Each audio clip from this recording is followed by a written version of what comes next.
मैं Kuldeep sir Ganga global academy में आप लोगों का हार्दिक अभिनंदन करते हैं। और आज आप लोगों के बीच मैं कारक अध्याय लेकर उपस्थित हूँ। कारक अध्याय बहुत ही अच्छा है, ज्ञानवर्धक है और यह प्रतियोगी परीक्षा में भी इससे प्रश्न आते हैं। इनकी जानकारी बहुत ही जरूरी है। कारक की परिभाषा और कारक के जितने भी चिन्ह हैं उसको जानेंगे और कारक पर आधारित बहुत सारे ऑब्जेक्टिव प्रश्नों को आज हम देखने वाले हैं। इसलिए तमाम चाहने वाले लोग मेरे चैनल को सब्सक्राइब करें, लाइक करें और कमेंट सेक्शन में जाके कमेंट करें। तो शुरुआत करते हैं आज हम कारक अध्याय को आप लोगों के बीच। और कारक चैप्टर प्रारंभ से लेकर के सभी प्रकार के क्लासों की परीक्षाओं में इससे प्रश्न आते हैं, इसलिए जरूरी है कारक अध्याय को जानना, समझना और उस पर आधारित प्रश्नों को भी हम डील करेंगे ताकि ऐसे किसी भी प्रकार के प्रश्न आएंगे आसानी से हल कर पाएंगे। तो चलते हैं कारक चैप्टर की ओर। यहाँ है, देख रहे हैं आप स्क्रीन पर, यहाँ लिखी हुई है कारक एवं उसकी विभक्ति। कारक एवं उसकी विभक्ति, कारक एवं उसकी विभक्ति को जानेंगे। पहले हम कारक की परिभाषा को जाने। यहाँ लिखी हुई है कारक। कारक किसे कहते हैं? हम लोग जानते हैं संज्ञा या सर्वनाम के जिस रूप से वाक्य के अन्य शब्दों के साथ उसका संबंध सूचित हो उसे कारक कहते हैं। देख रहे हैं लिखी हुई है, संज्ञा या सर्वनाम के जिस रूप से वाक्य के अन्य शब्दों के साथ उसका संबंध सूचित हो उसे कारक कहते हैं। फिर से जाने, संज्ञा या सर्वनाम के जिस रूप से वाक्य के अन्य शब्दों के साथ उसका संबंध सूचित हो उसे कारक कहते हैं। एक बार और जाने, संज्ञा या सर्वनाम के जिस रूप से वाक्य के अन्य शब्दों के साथ उसका संबंध सूचित हो उसे कारक कहते हैं। जैसे, यहाँ जैसे होगा, रामचंद्र ने खारे जल के पानी में, खारे मतलब नमकीन जल के पानी पर क्या हुआ? समुद्र में नमकीन जल होता है और समुद्र के पानी का पीएच मान क्या होता है? 7.4 होता है। 7.4 अर्थात खारे जल के समुद्र पर क्या कर दिया? पुल बंधवा दिया। इसमें कारक के बहुत सारे चिन्ह हैं। कारक का अर्थ व्याकरण में केवल करने वाला नहीं होता है, सिर्फ करने वाला नहीं होता है। तो क्या होता है? कहते हैं वाक्य में वह संज्ञा और सर्वनाम में परसर्गों के सहारे अनेक अर्थ प्रकट करता है। कारक क्या करता है? संज्ञा और सर्वनाम में परसर्गों के सहारे अनेक अर्थ प्रकट करता है, यही कारक है। और इस अर्थ में, यानी कारक के अर्थ में क्या है? इसके 8 भेद। ये जो अनेक अर्थ हैं, इसी अर्थ में कारक के 8 भेद होते हैं। जान लेंगे, आपसे प्रश्न पूछा जाएगा कारक के कितने भेद होते हैं, जानेंगे। कारक के 8 भेद होते हैं। कारक के 8 भेद होते हैं।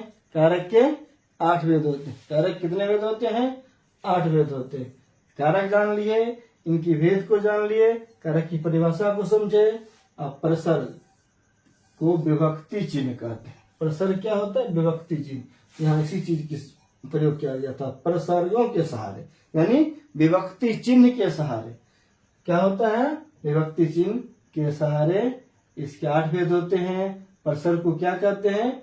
विभक्ति चिन्ह भी कहते हैं। अब हम विभक्ति चिन्ह को जानेंगे। कर्ता का कारक के 8 भेद होते हैं।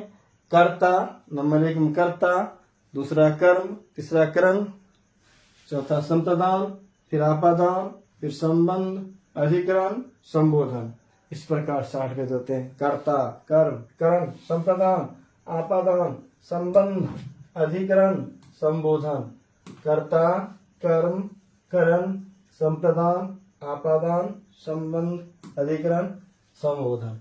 और सभी के यहाँ परसर्ग है। परसर्ग मतलब विभक्ति चिन्ह। परसर्ग मतलब विभक्ति चिन्ह। सबकी विभक्ति चिन्ह लिखा हुआ है, जैसे कर्ता का विभक्ति चिन्ह ने और को होता है।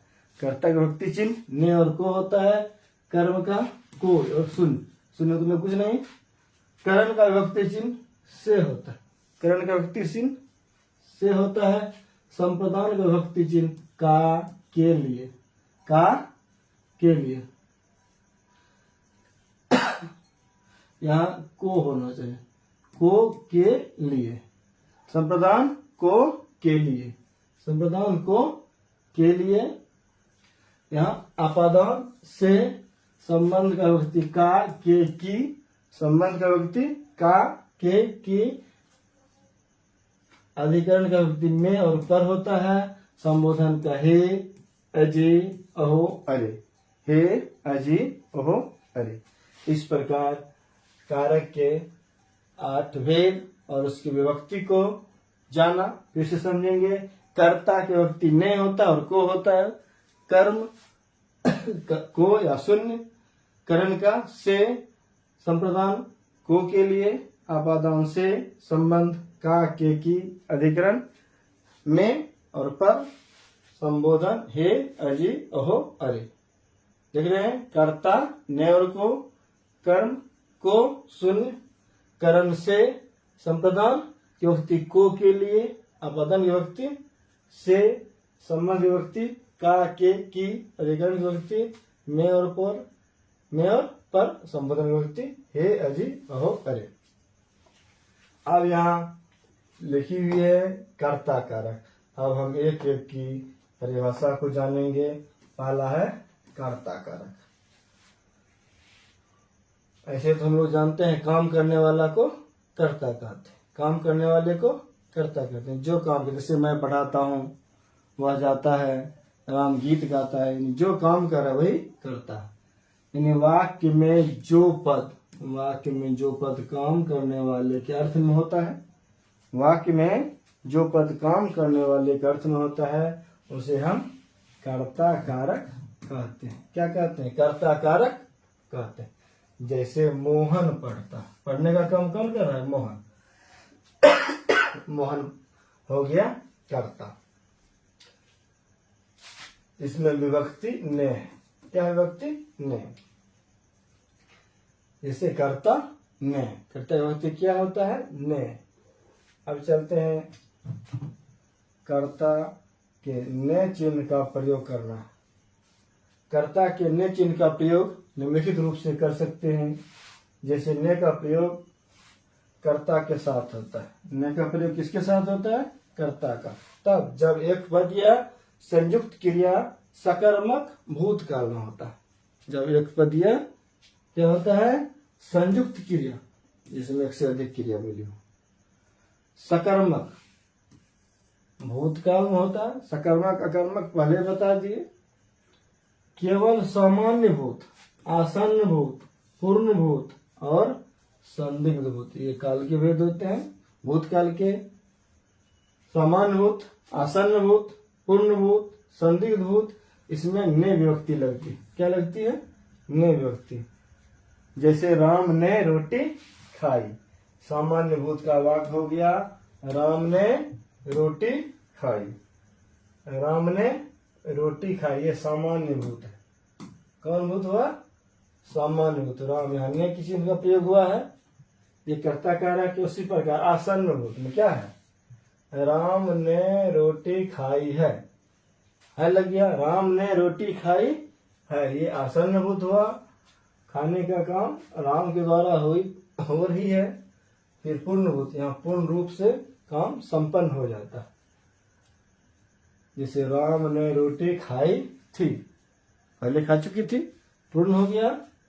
राम ने रोटी खाई थी। आसन्न भूत मतलब ये काम चल रहा है।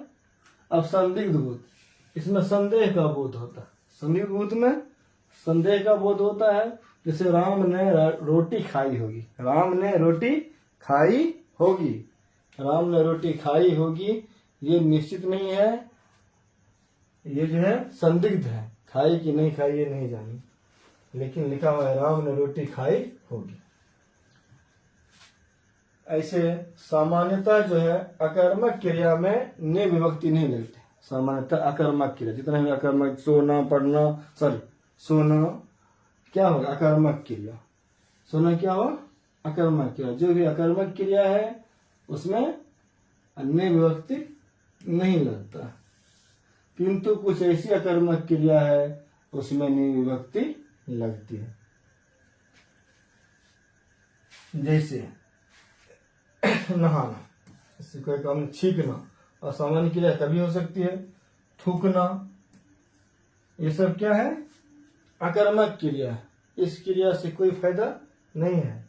जैसे नहाना, छींकना, थूकना, जिसके उपयुक्त भूतकाल में न चिन्ह का प्रयोग होता है। जैसे उसने थूका। यानी कि कुछ ऐसी अकर्मक क्रिया होती है जिसमें न चिन्ह का प्रयोग होता है। जैसे नहाना, छींकना, थूकना, जिसके उपयुक्त भूतकाल में क्या होती है? न चिन्ह का प्रयोग होता है। भूतकाल में न चिन्ह का प्रयोग। जैसे उसने थूका, न लग गया, राम ने छींका। छींकने की क्रिया किया जो कि अनैच्छिक क्रिया है। उसने खासा, उसने नहाया। इस सब में न चिन्ह का प्रयोग हुआ। इस प्रकार हम देखें कुछ अकर्मक क्रिया में भी न चिन्ह का प्रयोग होता है, लेकिन सामान्यतः अकर्मक क्रिया में विभक्ति नहीं लगती है। यह लिखी हुई है, जब अकर्मक क्रिया सकर्मक बन जाए। जब अकर्मक क्रिया क्या बन जी? जब अकर्मक क्रिया सकर्मक बन जाए तब कर्ता के न चिन्ह का प्रयोग होता है। यानी थूका, अकर्मक क्रिया क्या बन गया? सकर्मक। उसने खासा, उसने नहाया। इसीलिए यहाँ लिखा है कि अकर्मक क्रिया जब सकर्मक बन जाए तब कर्ता के न चिन्ह का प्रयोग होता है, अन्यथा न चिन्ह का प्रयोग नहीं होता है। जैसे उसने टेढ़ी चाल चली, सीधी नहीं चली, उसने टेढ़ी चाल चली। उसने लड़ाई लड़ी। इस प्रकार देखिए, आगे बढ़ते हैं हम। फिर यहाँ कर्ता के कुछ और न चिन्ह है। कर्ता के न चिन्ह या व्यक्ति का प्रयोग कहाँ कहाँ नहीं होता, इसको जानेंगे। कर्ता के न चिन्ह का या विभक्ति का प्रयोग कहाँ नहीं होता है? वर्तमान और भविष्य, यह कहते हैं वर्तमान और भविष्यत कालों की क्रियाओं में न चिन्ह का प्रयोग नहीं होता। वर्तमान और भविष्यत काल की क्रिया में क्या होती है? न चिन्ह का प्रयोग नहीं होता। जैसे राम जाता है, ये वर्तमान काल है, राम जाता है। और राम खाएगा, भविष्यत काल हो गया, राम खाएगा भविष्य में। ऐसी क्रियाओं में क्या होती है? न चिन्ह का प्रयोग नहीं होती है। इसी प्रकार है बकना, बोलना, ले जाना, भूलना, समझाना। यद्यपि क्या है? ये सकर्मक क्रिया, दूसरे से कार्य करवाया जा रहा है। जैसे बकना, बोलना। जैसे बकना, कोई बोल रहा है, बकना बोलने की बात है। ले जाना, भूलना, समझाना, समझाने का कार्य किया जा रहा है। ये सब क्या है? सकर्मक क्रिया है, यानी कुछ न कुछ कार्य हो रही है। इनकी उपयुक्त तथापि इनकी उपयुक्त भूतकालिक क्रियाओं के कर्ता के साथ न चिन्ह का प्रयोग नहीं होता। जो भूतकालिक क्रिया होगा, भूतकालिक क्रियाओं के कर्ता के साथ न चिन्ह का प्रयोग नहीं होगा। जैसे कि वह गाली बका, इसमें भी न चिन्ह का प्रयोग क्या हुआ? नहीं होता है। वह बोला आदि क्या हुआ? न चिन्ह का प्रयोग नहीं होता। इस प्रकार हम लोग देखें कहाँ कहाँ वर्तमान और भविष्यत काल की क्रिया में न चिन्ह का प्रयोग नहीं होता है। वर्तमान और भविष्यत काल। और दूसरा है बकना, बोलना, ले जाना, भूलना, समझाना। ये सब सकर्मक क्रिया है। इनकी उपयुक्त भूतकालिक क्रिया के कर्ता के साथ न चिन्ह का प्रयोग नहीं होता। जैसे वह गाली बका, वह बोला, नेगेटिव वर्ग हो गया। यहाँ है संयुक्त क्रिया, देख रहे हैं वह में संयुक्त क्रिया का अंतिम खंड यदि सकर्मक हो, संयुक्त क्रिया की अंतिम खंड क्या हो? सकर्मक हो, तो उसके कर्ता के साथ ने का प्रयोग नहीं होता है।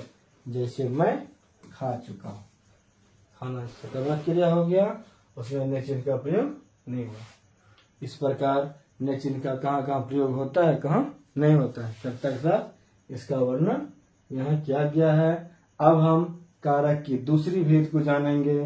कारक का दूसरा भेद है कर्म। दूसरा भेद क्या है? कर्म। कर्म किसे कहते हैं? जिस पर क्रिया का फल पड़े, जिस पर क्रिया का फल पड़े, यानी काम करने का फल पड़े, उसे क्या कहेंगे? कर्म कारक कहेंगे। उसे क्या कहेंगे? कर्म कहते हैं। इसकी विभक्ति को है। कर्म की विभक्ति क्या है? को। कर्म विभक्ति को है। कर्ता का ने था और कर्म की विभक्ति को है। जैसे राम ने रावण को मारा। राम किसको मारा? रावण को। राम के द्वारा मारने का फल रावण पर पड़ा, ठीक ना। तो यहाँ क्या हो गई? कर्म कारक हो गया और में इसकी विभक्ति हो गई। में क्या हुई? विभक्ति हो गई या प्रसर्ग हो गया। यहाँ रावण को कर्म है, रावण को क्या है? कर्म है। और कभी कभी यह अपने प्रसर्ग के बिना भी आता है, यानी शून्य इसीलिए लिखा जाता है। कर्म को या शून्य इन विभक्ति का भी आ जाता है।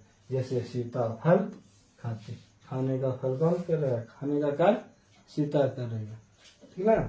राम रोटी खाता है, रोटी खाने का काम कौन कर रहा है? राम। इस प्रकार कर्म को समझे। कर्म की विभक्ति क्या होती है? को और शून्य होता है। कर्म विभक्ति को और शून्य होता है। अब चलते हैं अगला 3 नंबर में देख रहे हैं। 3 में करण कारक। तीसरा भेद है कारक का करण कारक। और इसमें है, देखें ये करण कारक है,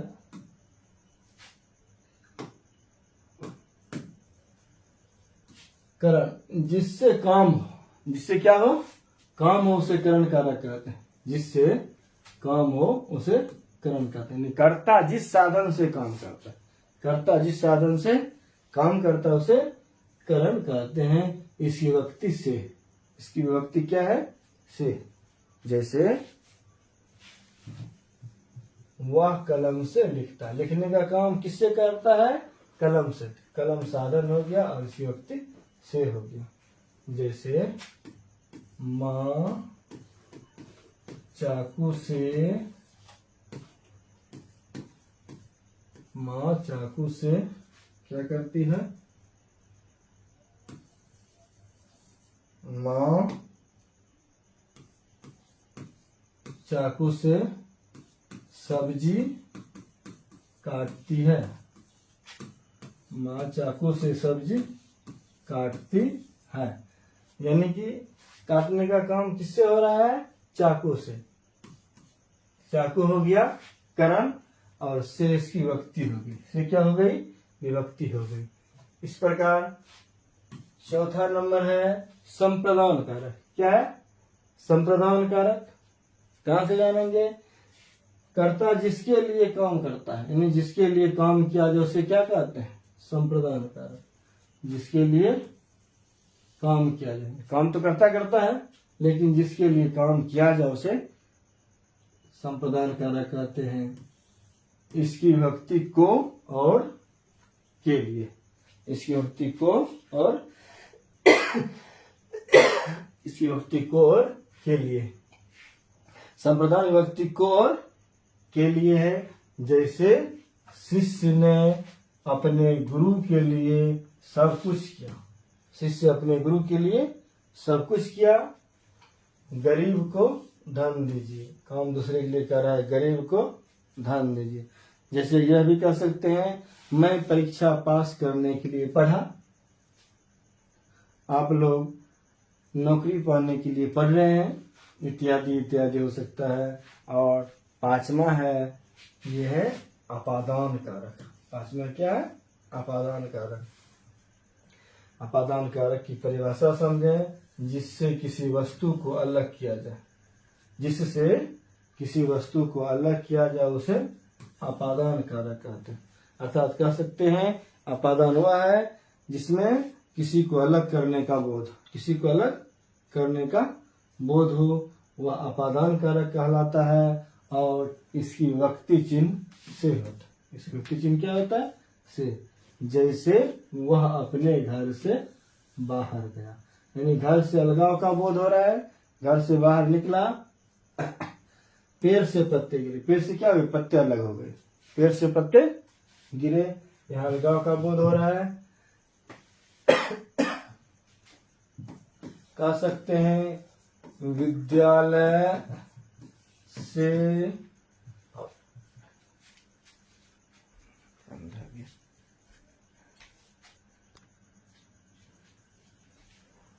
बिजली कनेक्शन थोड़ा कट गई थी, इसके लिए कोई समस्या आ गई। चलिए हम क्लास का आगे बढ़ाते हैं। देख रहे थे अपादान कारक, बताए थे जिससे किसी वस्तु को अलग किया जाए, जिससे किसी वस्तु को अलग किया जाए उसे अपादान कारक कहते हैं। यानी कि अलगाव का बोध है, एक दूसरे से विच्छेद का बोध है। अपादान कारक उसे ही कहते हैं जिससे किसी वस्तु को अलग किया जाए, उसे अपादान कारक कहते हैं। इसकी वक्ति से है। अपादान की वक्ति क्या है? से। जैसे वह अपने घर से बाहर गया, जैसे वह अपने घर से बाहर गए, जैसे वह अपने घर से बाहर गए। पेड़ से पत्ते गिरे, पेड़ से पत्ते गिरे, पेड़ से क्या अलग हो गए? गंगा कह सकते हैं, गंगा हिमालय से निकलती है। अलगाव का बोध हो रहा है, गंगा हिमालय से निकलती है। इसके अलावा कह सकते हैं विद्यालय से बच्चे घर जाते हैं। यहाँ भी अलगाव का बोध हो रहा है। विद्यालय से बच्चे घर जाते हैं। इस प्रकार हम देख रहे हैं कि अलगाव का बोध हो रहा है, वहाँ अपादान कारक होगा, अपादान की व्यक्ति से होता है। अब चलते हैं संबंध की ओर, और ये संबंध कारक है जिससे किसी वस्तु का संबंध, जिससे किसी वस्तु का संबंध हो उसे क्या कहते हैं? अपादान कारक कहते हैं। कह सकते हैं जिससे किसी व्यक्ति या वस्तु का संबंध हो उसे संबंध कारक कहते हैं। संबंध कारक फिर समझाएं, जिससे किसी वस्तु का संबंध हो या जिससे किसी व्यक्ति या वस्तु का संबंध हो उसे क्या कहते हैं? संबंध कारक। और अपादान क्या होता था? अपादान किसी व्यक्ति या वस्तु का अलगाव का बोध होता है, यानी किसी वस्तु का क्या होता है? अलगाव का बोध होता है, यानी अलग करने का बोध होता है, तो उसे अपादान कहते थे। और यहाँ संबंध क्या है? जिससे किसी वस्तु का संबंध हो, जिससे किसी वस्तु का संबंध हो उसे संबंध कारक कहते हैं। और संबंध कारक की व्यक्ति का, की और के। का, की, के। संबंध कारक विभक्ति का, के, की। संबंध कारक की विभक्ति का, के, की और है। जैसे राम का घर, दिनेश की पुस्तक, यहाँ की है, का है, का, की, के, यही बताए थे, यानी गणेश के बेटे। यानी इसकी वक्ति का, की होता है। पुरुषवाचक सर्वनाम में ना, ने, ने का प्रयोग होता है तथा उसमें री, रे का भी प्रयोग विभक्ति के रूप में होता है। इसमें पुरुषवाचक सर्वनाम क्या क्या होता है? ना, ने, नी तथा री, रे का प्रयोग होता है। किसके रूप में? विभक्ति के रूप में। जैसे अपना बेटा, अपनी बेटी, मेरा बेटा, मेरे बेटे इत्यादि। ये संबंध का बोध हो रहा है। मेरा बेटा संबंध है उसका, अपनी बेटी। और क्या है? राम का घर, राम का संबंध घर से है। दिनेश की पुस्तक, पुस्तक का संबंध किससे है? दिनेश है, गणेश के बेटे, गणेश का संबंध उनके बेटे से है। इस प्रकार संबंध कारक को समझे। अब चलते हैं आगे की ओर, और आगे है अधिकरण कारक। क्या है? अधिकरण कारक। इसको हम लोग जानेंगे, अधिकरण कारक किसे कहते हैं। तो देखें लिखी हुई है, जिससे क्रिया का आधार जाना जाए, जिससे क्रिया का आधार जाना जाए उसे अधिकरण कारक कहते हैं। जिससे क्रिया का आधार जाना जाए उसे अधिकरण कारक कहा जाता है। जिससे किसी क्रिया का आधार जाना जाए उसे अधिकरण कारक कहते हैं। और इसकी विभक्ति में और पर है, में और पर है। अधिकरण की विभक्ति में और पर है, अधिकरण की विभक्ति में और पर है। जैसे लड़की घर, लड़की घर कह सकते हैं, या इसको दूसरी भाषा में लिखें लड़की, इसको काटी,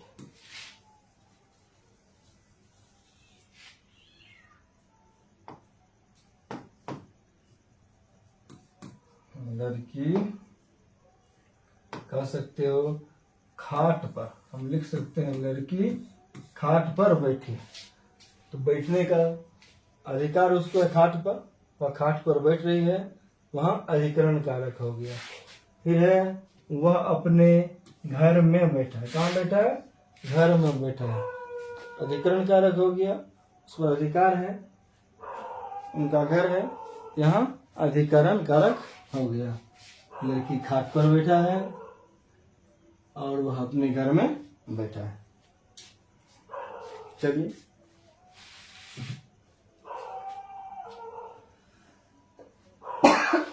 अब है संबोधन कारक। जिससे किसी को पुकारा या संबोधित किया जाए, जिससे किसी को पुकारा, ये कह सकते हैं इसको, जिससे पुकारने या चिल्लाने का बोध हो, इसे बोलते हैं जिससे पुकारने या चिल्लाने का बोध हो। या कह सकते हैं जिससे किसी को पुकारा या संबोधित किया जाए, उसे क्या कहते हैं, संबोधन कारक कहते हैं। क्या कहते हैं, संबोधन कारक कहते हैं इसको, संबोधन कारक कहते हैं। इसकी युक्ति होती है अरे, हे, अजय, कहो, अरे। जैसे कहते हैं ना, अरे भाई यहाँ आओ, अरे भाई यहाँ आओ, जल्दी जाओ, हे राम। अगर कोई मर जाता है कहते हे राम, वो बहुत अच्छा आदमी मर गया। दया करो, ये सब क्या हो गया, संबोधन कारक हो गया। इस प्रकार हम लोगों ने कारक के परिभाषा, कारक के 8 भेद की परिभाषा, कारक की विभक्ति चिन्ह को अच्छे ढंग से जाना, समझा। और आगे हम इससे संबंधित वस्तुनिष्ठ प्रश्न बनाएंगे। और मेरे साथ आप कलम कॉपी लेके बैठ जाए और देखें कि आप लोग जब इसको पढ़े तो कितना सही बना पा रहे हैं, आपके दिमाग में कितनी आई, इसका मूल्यांकन करेंगे। इसमें व्यक्ति चिन्ह का जानकारी प्राप्त करना है। जैसे कहते हैं 1 नंबर, वह जन्म का भिखारी। किसका भिखारी है, जन्म का भिखारी है, लिख देंगे, भिखरी लिखा हुआ है। वह जन्म का क्या है, भिखारी है। इस वाक्य में का किस कारक व्यक्ति, कारक खोजना है, कारक की व्यक्ति चिन्ह खोजना है, किस कारक की व्यक्ति है। तो हम लोग जानते हैं कर्ता का व्यक्ति क्या होता है, ने, कर्म को करण से, संप्रदान का के, की, अधिकरण में, पर। ये नहीं होगा, कर्ता ने, कर्ता ने, संबंध का के, की, यहाँ रहने दीजिए, करण से का बात नहीं, यहाँ नहीं होगा।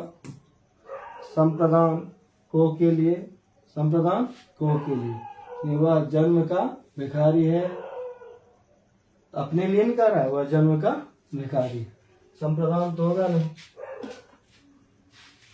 क्या है, वह जन्म का भिखारी।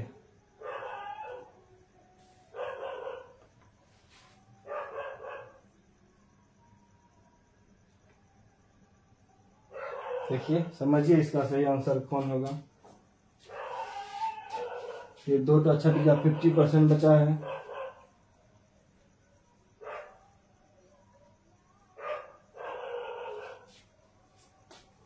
यहाँ उसका संबंध बता रहा है भिखारी से, वह जन्म का भिखारी है।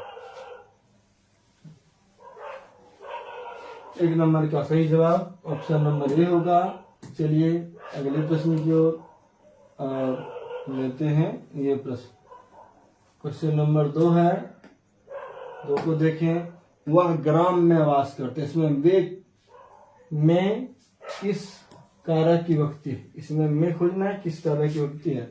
वह ग्राम में वास करता है।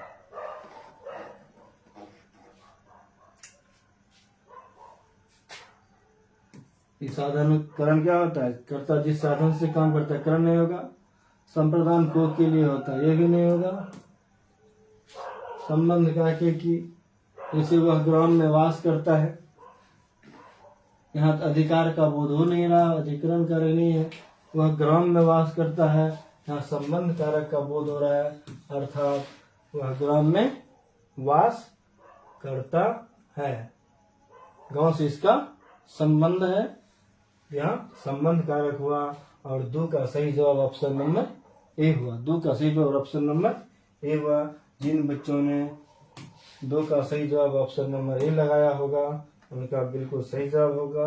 अब चलते हैं प्रश्न नंबर 3 के लिए। यहाँ है भिखारी, भिखारी लिखा है, फिर भिखारी कह सकते हैं।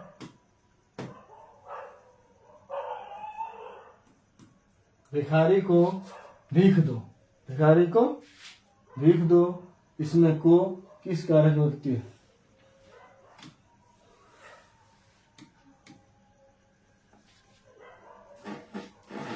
करण नहीं होगा, करण का विभक्ति से होता है, हम लोग जानते हैं इसकी विभक्ति से होता है। इसका विभक्ति में और पर होता है, में और पर होता है। ये 2 पहले छाट दिए। इसका विभक्ति क्या होता है, में और पर। अब बचा संबंध को के लिए, संप्रदान को के लिए। यहाँ कौन होगा, संबंध होगा कि संप्रदान होगा। भिखारी को भीख दो, यहाँ संबंध का बोध नहीं हो रहा, इसीलिए यहाँ संप्रदान कारक होगा। क्या होगा, संप्रदान कारक। 3 का सही जवाब ऑप्शन नंबर डी होगा। और चलते हैं अगले प्रश्न की ओर, और ये है प्रश्न नंबर 4। पेड़ से क्या है, पेड़ से पत्ता गिरा, पेड़ से पत्ता गिरा, क्या क्या आ जाता है, गिरा। यहाँ देखिए से किस किस में आता है, करण में से आता है, और आपादान में क्या होता है, से होता है। अधिकरण में क्या होता है, में और पर होता है।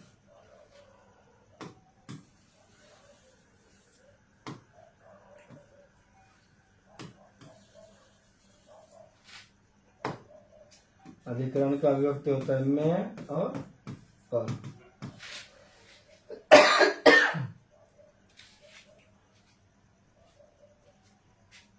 इसे विभक्ति होता है को। यहाँ इस प्रकार से देख रहे हैं से, तो ये 2 को कट गया, अब 2 में छाट गया। आप लोग कौन सही होगा,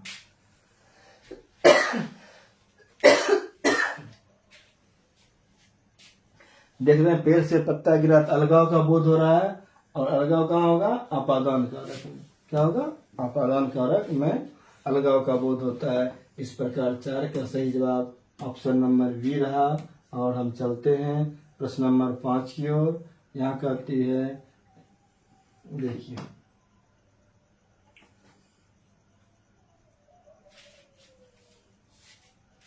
यहाँ 5 में ये क्वेश्चन है, मच्छर डिस्टर्ब करते रहते। यहाँ लिख सकते हैं रेखा, रेखा छुरी से तरकारी काटती। यहाँ साधन का काम कर रहा है, इससे तरकारी काटने का काम क्या कर रहा है, छुरी से। तरकारी काटने का काम छुरी से हो रही है। इसमें से किस कारक की विभक्ति है, तो देख लेंगे। यहाँ आप विभक्ति लिखिए, कर्ता विभक्ति में होता है, और कर्म को होता है, करण से होता है, संप्रदान को के लिए होता है, को इस प्रकार यहाँ आसानी से छट गया। इसके लिए आपको सभी व्यक्ति चिन्ह स्मरण रखना पड़ेगा। ऑप्शन नंबर ए नहीं होगा, बी नहीं होगा और सी नहीं होगा, सॉरी डी नहीं होगा, सी बिल्कुल सी इसका बिल्कुल सही जवाब है। यानी कि करण कारक का बोध है, करण से साधन का बोध होता है, कर्ता जिस साधन से काम करता है, यानी कि रेखा छुरी से काटते, यहाँ करण कारक हो गया। इस प्रकार 5 नंबर का सही जवाब ऑप्शन नंबर सी हो गया। चलते हैं अगले प्रश्न की ओर। ये है 6 नंबर प्रश्न, देख रहे हैं, ये 6 नंबर प्रश्न है।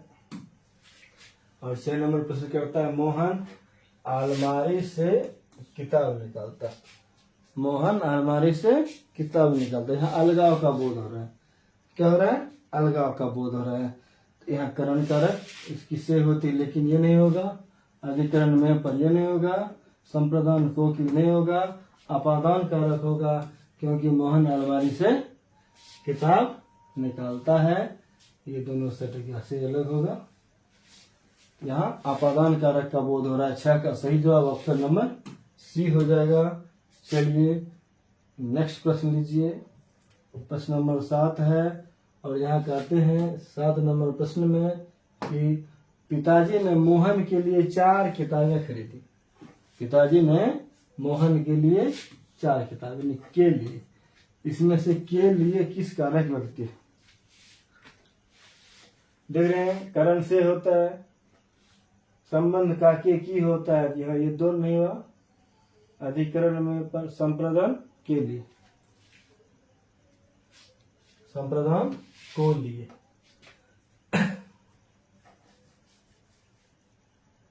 यहाँ ऑप्शन नंबर सी हो जाएगा, संप्रदान के लिए। संप्रदान के लिए इसी का व्यक्ति चिन्ह होता है के और लिए।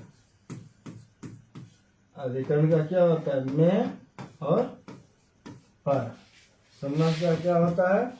का, के, की। करण का क्या होता है? से। तो 7 का सही जवाब ऑप्शन नंबर बी बिल्कुल सही जवाब है। आप लोगों ने भी मेरे साथ ही जवाब लगाए होंगे। चलिए अगले प्रश्न की ओर। प्रश्न नंबर 8 है और 8 नंबर प्रश्न कहता है कि राम ने सारी पुस्तकें पढ़ ली। राम ने सारी पुस्तकें पढ़ ली। काम करने का काम कौन कर रहा है?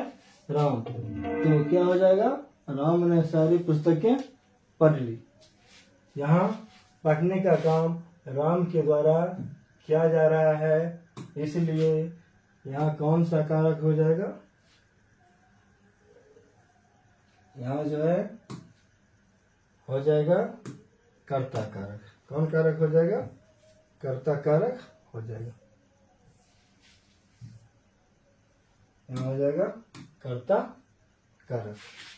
राम ने सारी पुस्तकें पढ़ ली। जैसे कहते हैं ना, कर्ता ने कर्म को करण से, संप्रदान को के लिए। बार बार इसलिए लिख रहे हैं ताकि आप लोग को स्मरण हो जाए। यहाँ राम ने सारी पुस्तकें पढ़ी, इसीलिए कर्ता कारक हो गया। ऑप्शन नंबर ए बिल्कुल सही जवाब हुआ। चलते हम नेक्स्ट प्रश्न की ओर। अगला प्रश्न है, ये 9 नंबर प्रश्न है। देख रहे हैं, टेबल पर पुस्तक पड़ी है। क्या हो रहा है? टेबल पर पुस्तक पड़ी है। इसमें ने किस कारक व्यक्ति? ये तो क्वेश्चन गलत लग रहा है। टेबल पर पुस्तक पड़ी है, पर है यहाँ, ने का तो कोई बात नहीं होगा। यहाँ संबंध का के की होता है, संप्रदान को के लिए होता है। संप्रदान को के लिए संबंध का व्यक्ति होता है का, के, की। अधिकरण होता है में और पर। समकरण होता है से। यहाँ स्पष्ट आ गया कि हम पर का बोध हो रहा है। यहाँ पर होगा, नहीं होगा। क्या होगा? पर। टेबल पर पुस्तक पढ़ी है, इसमें पर किस कारक की विभक्ति है? पर जो है अधिकरण कारक की विभक्ति है, इसीलिए 9 का सही जवाब ऑप्शन नंबर बी होगा। Option number B will be right answer. चलिए आगे चलते हैं। अगला प्रश्न है प्रश्न नंबर 10 है, और 10 नंबर प्रश्न है कि रोटियां को पकाने में लग जाओ। रोटियां को पकाने में लग जाओ, इसमें को किस प्रकार कारक को? कर्ता ने तो नहीं होगा, कर्म को, करण से, संप्रदान को के लिए। रोटियां को पकाने में लग जाओ, ये तो नहीं होगा क्योंकि इसका होता है नहीं, इसका होता है से, ये दोनों नहीं होगा। कर्म को यानी संप्रदान को के लिए, तो को के लिए नहीं होगा। यहाँ रोटियों को पकाने की बात कर रहा है, इसीलिए पकाने का काम कौन कर रहा है? रोटियों को पकाने का काम हो रहा है। ध्यान दीजिए, खोजिए आंसर।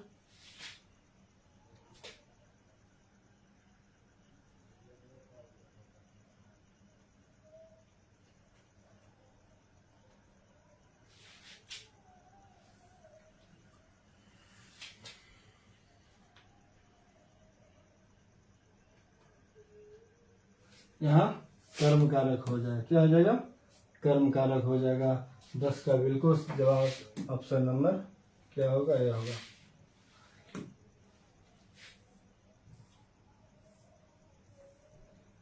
एक 11 नंबर है, इसमें देखिए हिंदी में कारक के मूलतः कितने भेद होते हैं?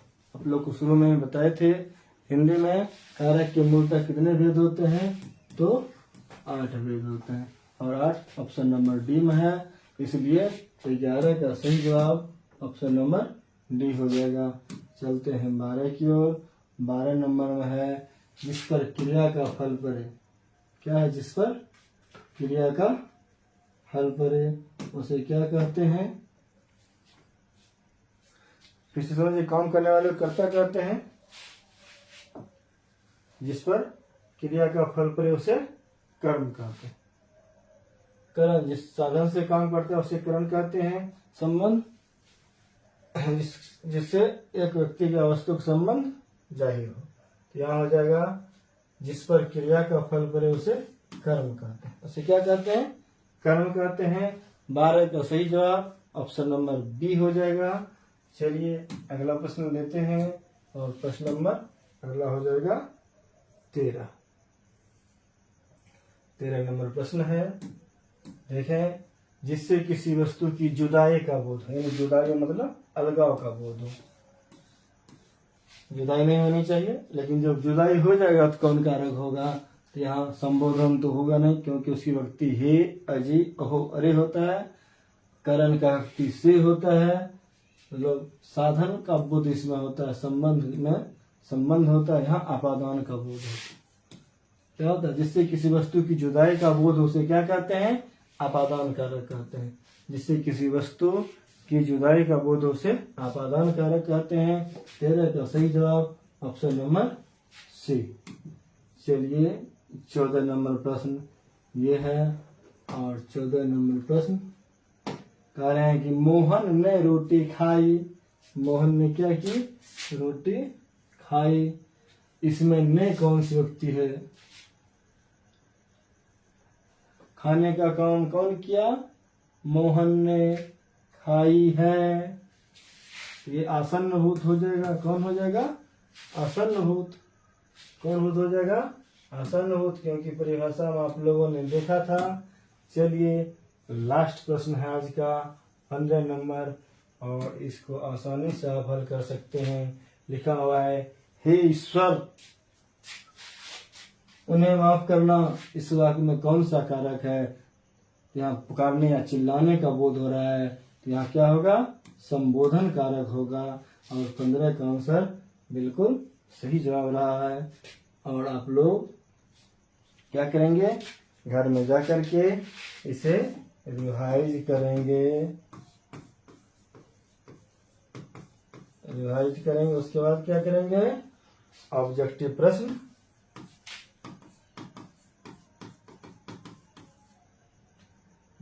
ऑब्जेक्टिव क्वेश्चन को प्रैक्टिस करेंगे। फिर जाके आप जांच करके देखेंगे कि आपकी कितनी सही हुआ और 15 में कितना सही हुआ। इसके आधार पर आप आकलन करेंगे और कारक चैप्टर को अच्छे से पढ़ेंगे, ताकि किसी भी प्रकार की परीक्षा होगा उसमें आप पूर्णतः सफल होंगे। इन्हीं के साथ आज की क्लास यहीं समाप्त की जाती है। धन्यवाद।